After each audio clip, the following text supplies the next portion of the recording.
आज का ये वीडियो है सहायक शिक्षक विज्ञान प्रयोगशाला का जो पेपर हुआ था 2019 में, उस पेपर के एनालिसिस पर रहने वाला है। आप लोग के डिमांड पर मैं ये वीडियो बना रहा हूँ और कोशिश करूँगा कि इससे रिलेटेड जो भी लेक्चर होने वाला है मैं उसका वीडियो बना के अपलोड करने का प्रयास करूँगा।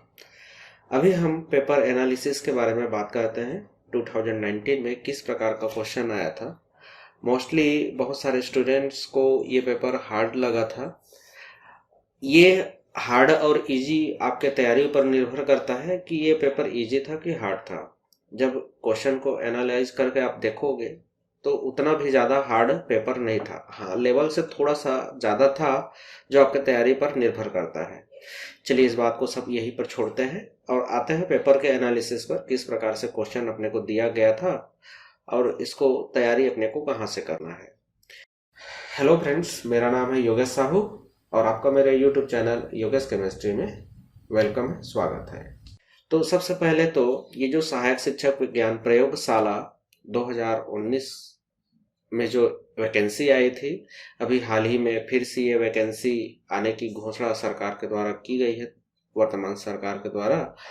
तो देखते हैं अब ये कब आने वाला है। इसमें जो योग्यता जो ली जाती है कैंडिडेट से, वो मिनिमम योग्यता, इसकी योग्यता 12th पास आउट होना चाहिए और ये साइंस स्ट्रीम पर होना चाहिए। साइंस स्ट्रीम बोलने का मतलब इसमें बायो और फिजिक्स और केमिस्ट्री, ये इसके लिए योग्यता होनी चाहिए। अगर ये योग्यता आप रखते हैं तो आप इसके लिए एलिजिबल हैं। और जैसे कि ये 12वीं योग्यता के आधार पर होता है, तो इसके लिए जो बुक प्रीफर करना है आपको, ये बुक प्रीफर आप करेंगे 11th-12th क्लास का। ठीक है, 11th-12th क्लास का जो बुक रहता है, जो स्टैंडर्ड बुक आप जो पढ़ते हैं 11th-12th क्लास में, मैं किसी पब्लिकेशन का नाम लेना नहीं चाहूँगा, तो 11th-12th का क्लास का जो बुक होता है आप उससे तैयारी कर सकते हो। अगर आप एनसीईआरटी का बुक पढ़ सकते हो, जो थोड़ा सा समझने में दिक्कत होता है, अगर उसको तैयारी कर सकते हो तो वो भी बहुत अच्छा ऑप्शन है। ठीक है, इसमें सिलेबस में हम देखते हैं जो ये जो एग्जाम हुआ था प्रयोगशाला, सामान्यतः हम प्रयोगशाला एग्जाम बोलते हैं इसको शिक्षक के लिए। तो ये इसका जो सिलेबस जो डिजाइन किया गया है, वो डिजाइन कुछ इस प्रकार से है, जिसको आप चार्ट के माध्यम से भी समझ सकते हो या तो फिर पर्टिकुलर एक एक सब्जेक्ट के माध्यम से भी समझ सकते हो। जैसे कि यहाँ पर पहला नंबर में फिजिक्स लिखा हुआ है, जो 40 अंक निर्धारित है उस पर। 40 अंक नहीं, 40 क्वेश्चन है ये। ठीक है, अंक ना होके ये प्रश्नों की संख्या है।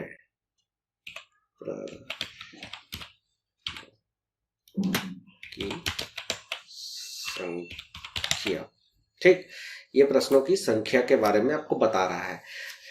फिजिक्स में हम देखते हैं तो फिजिक्स में आपको 40 क्वेश्चंस दिखाई देंगे, जो यहाँ पर देख रहे हैं आप चार्ट में। तो ये बड़ा सा जो नीला चार्ट दिखाई दे रहा है, ये नीला चार्ट आपको यहाँ पर इसके बारे में बता रहा है। ठीक है, वैसे ही केमिस्ट्री में देखते हैं तो केमिस्ट्री आप ये चार्ट में ब्राउन कलर में देख रहे हैं, इसमें से भी आपको 40 नंबर का क्वेश्चन आना है।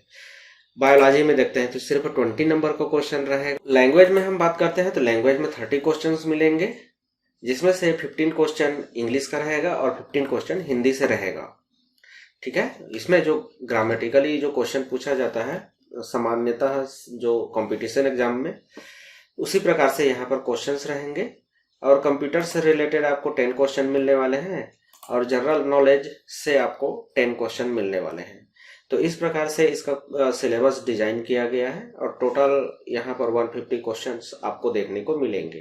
ठीक है, ये 3 घंटे का पेपर होता है, जिसमें आपको 150 क्वेश्चन सॉल्व करने होते हैं। तो इस प्रकार से ये तो क्वेश्चन को डिवाइड किया गया है।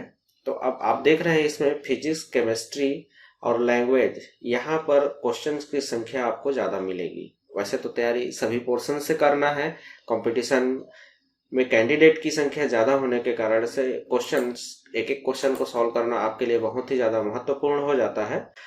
जिसको यहाँ पर आप सिलेबस को चार्ट में देखते हैं तो जहां जहां पर आपको बड़ा क्षेत्र दिखाई दे रहा है, फील्ड दिखाई दे रहा है, उसमें आप देख सकते हैं कि ये बड़ा ज्यादा क्वेश्चन आने वाला है। अच्छा, चलिए दूसरा बात करते हैं, पर्टिकुलर एक एक सिलेबस को पकड़ते हैं। तो सिलेबस में सबसे पहले हम फिजिक्स के बारे में बात करते हैं। तो फिजिक्स में देखते हैं, तो यहाँ पर आप चार्ट्स, ये जो चार्ट दिखाई दे रहा है आपको, इस चार्ट को देखते हैं। तो इस चार्ट में आप देखेंगे, इस चार्ट को देखते हैं तो सबसे ज्यादा क्वेश्चंस आपको यहाँ पर दिखाई दे रहा है। फिजिक्स के बारे में बात कर रहा हूँ, जिसमें आपको 10 क्वेश्चन आपको यहाँ पर दिखाई दे रहा है। और ये 10 क्वेश्चंस 2 चैप्टर में दिखाई दे रहा है आपको। और ये चैप्टर कौन कौन से हैं? तो प्रकाश और विद्युत। प्रकाश प्रकाश और विद्युत में सबसे ज्यादा क्वेश्चंस दिखाई दे रहे हैं। उसके बाद तीसरा नंबर में आपको यहाँ पर क्वेश्चन दिखाई दे रहा है, जो कि है स्पीड वाला क्वेश्चन, जिसको हम सामान्यतः गति के नाम से जानते हैं, यहाँ पर आपको दिखाई देगा। अब गुरुत्वाकर्षण से आपको 2 क्वेश्चंस दिख रहे हैं, और बाकी ये वाला जो कार्य और ऊर्जा है, यहाँ पर तो कोई क्वेश्चन दिखाई नहीं दे रहा है। ध्वनि में 1 क्वेश्चन दिखाई दे रहा है, और हीट से आपको 1 क्वेश्चन। और ये जो फॉर्म्स ऑफ एनर्जी होते हैं, जैसे कि सोलर पैनल या तो एलपीजी गैस, ये जो अनेक डिफरेंट टाइप के एनर्जी के फॉर्म्स होते हैं, उससे रिलेटेड आपको 2 क्वेश्चंस दिखाई दे रहे हैं। ठीक है, इसको आप यहां से देख सकते हैं। इसमें जैसे कि देखते हैं, ये गति में आपको 6 क्वेश्चंस दिखाई दे रहे हैं यहाँ पर, जबकि यहाँ पर देखते हैं प्रकाश और विद्युत में 10-10 क्वेश्चन आपको यहाँ पर दिखाई दे रहा है। ठीक है, यहाँ पर देखते हैं तो ये 10-10 क्वेश्चन आपको दिखाई दे रहा है। अब ये जो प्रकाश से रिलेटेड हम बात करते हैं, तो ये प्रकाश में इसका सिलेबस मैं आपको डिस्क्रिप्शन बॉक्स में दे दूंगा, वहां से आप इसको आसानी से डाउनलोड कर सकते हैं। इसके अंदर में बहुत सारे क्या क्या और सिलेबस दिए गए हैं, उसका आप स्टडी कर सकते हो।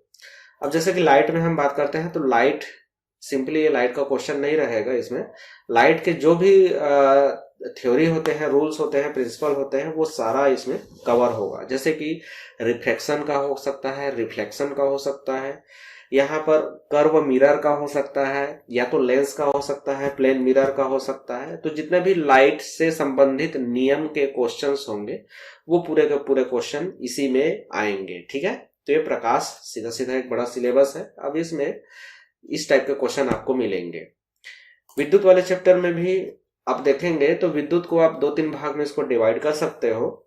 जैसे कि हो सकता है ये स्थिर विद्युत का कॉन्सेप्ट हो, इलेक्ट्रोस्टैटिक का, या तो फिर करंट का कॉन्सेप्ट हो सकता है, या तो फिर इसका जो इलेक्ट्रिसिटी का मैग्नेटिक इफेक्ट हो सकता है, मैग्नेटिक इफेक्ट ऑफ करंट।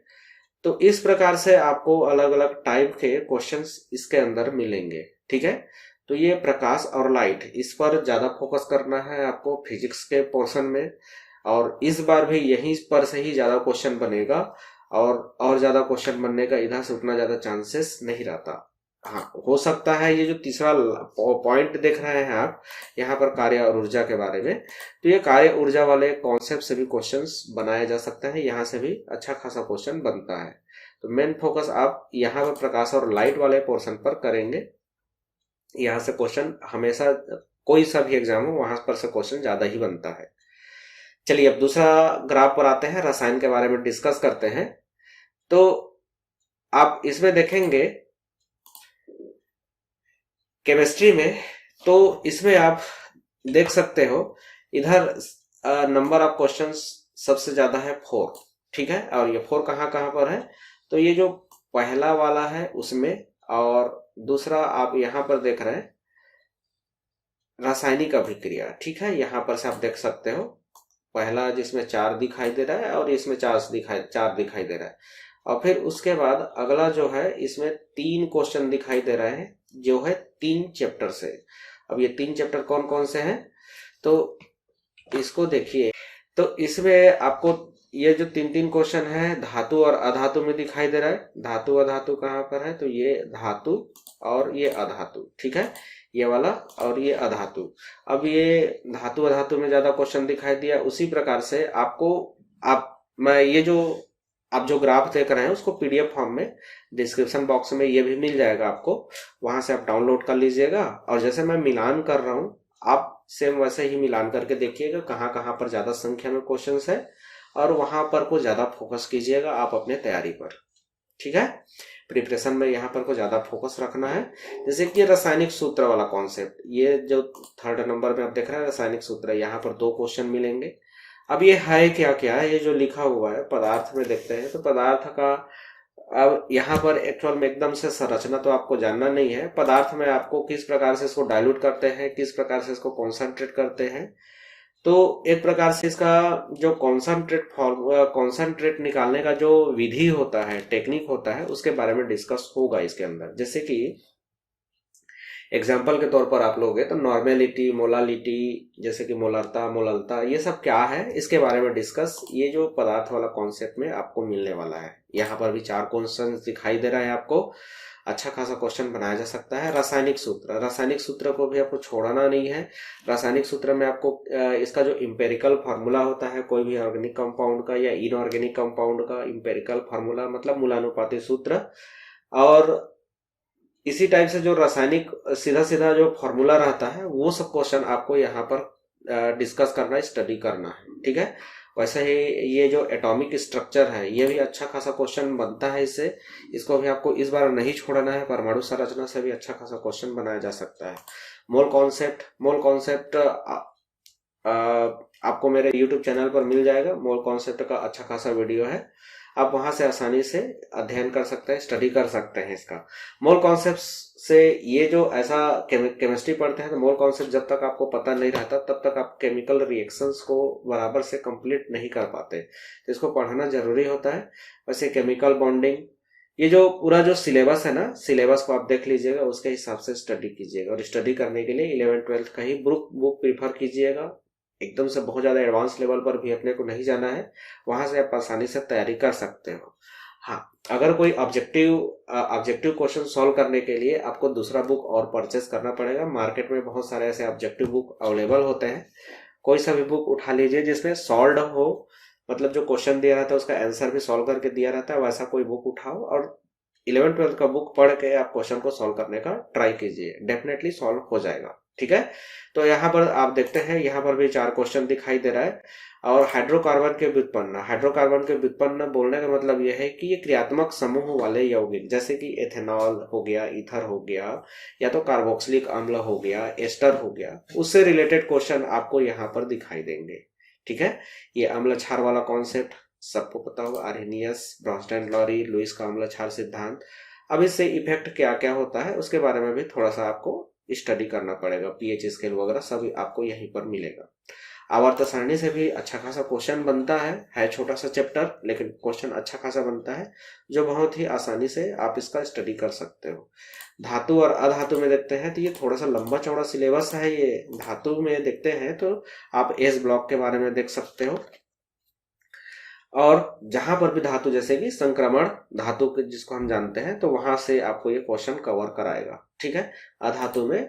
अधातु में जितने भी अधातु है, जैसे कि हाइड्रोजन के बारे में डिस्कस होगा, यहाँ पर नाइट्रोजन फैमिली, ऑक्सीजन फैमिली या तो हेलोजन फैमिली, ये सब के बारे में डिस्कस यहाँ पर होगा अधातु के अंदर। और केमिस्ट्री इन डेली लाइफ या एवरीडे लाइफ बोल सकते हो, वहां से भी आपको कुछ क्वेश्चन मिल सकते हैं, ठीक है। तो इस प्रकार से आप तैयारी कीजिएगा। यहाँ पर से आप ग्राफ का अध्ययन करते हैं और मिलाकर देख लीजिएगा। याद रखिएगा, अभी तक एक ही बार एग्जाम हुआ है, तो कोशिश कीजिएगा जो मैं बोल रहा हूँ वहां पर ज्यादा फोकस कीजिएगा। साथ में सभी जितने भी सिलेबस में पूरा का पूरा अध्ययन कीजिएगा, स्टडी कीजिएगा। बात करते हैं बायोलॉजी पर, तो बायोलॉजी में देखते हैं तो आप देखेंगे यहाँ पर देखते हैं तो आपको ये मानव प्रक्रिया ग्राफ को देख रहे हो, तो जो मानव प्रक्रिया है, ये वाला पोर्शन मानव प्रक्रिया, यहाँ पर देखते हैं तो बहुत ज्यादा क्वेश्चन आपको दिखाई दे रहा है। और यहाँ पर मानव प्रक्रिया में आपको 7 क्वेश्चंस दिखाई दे रहे हैं, ठीक है, जो यहाँ पर सबसे ज्यादा है। और 4 क्वेश्चन आपको फर्स्ट यूनिट से दिखाई दे रहा है। ये फर्स्ट यूनिट में देखते हैं तो अपने पास क्या है, पादप ऊतक निकल के आता है, ठीक है। तो आप इसको अच्छा से स्टडी कीजिए और उसी हिसाब से अपने जो एग्जाम का तैयारी है आप उसको आगे बढ़ाइए। और अगर कोई समस्या आ रही है तैयारी करने में, तो आप मेरे टेलीग्राम चैनल से भी ज्वाइन हो सकते हैं। टेलीग्राम में जाकर आप सिंपली योगेश केमिस्ट्री करके सर्च कीजिएगा, जैसे कि यहाँ पर आपको दिखाई दे रहा है, योगेश केमिस्ट्री सर्च करते हैं तो आप मेरे YouTube चैनल पर पहुंच जाएंगे। वहां पर आप जाकर मेरे साथ चैट भी कर सकते हैं, और जो भी क्वेरी है आप उस प्रॉब्लम को सॉल्व भी कर सकते हैं। ठीक है, वीडियो में बने रहने के लिए धन्यवाद।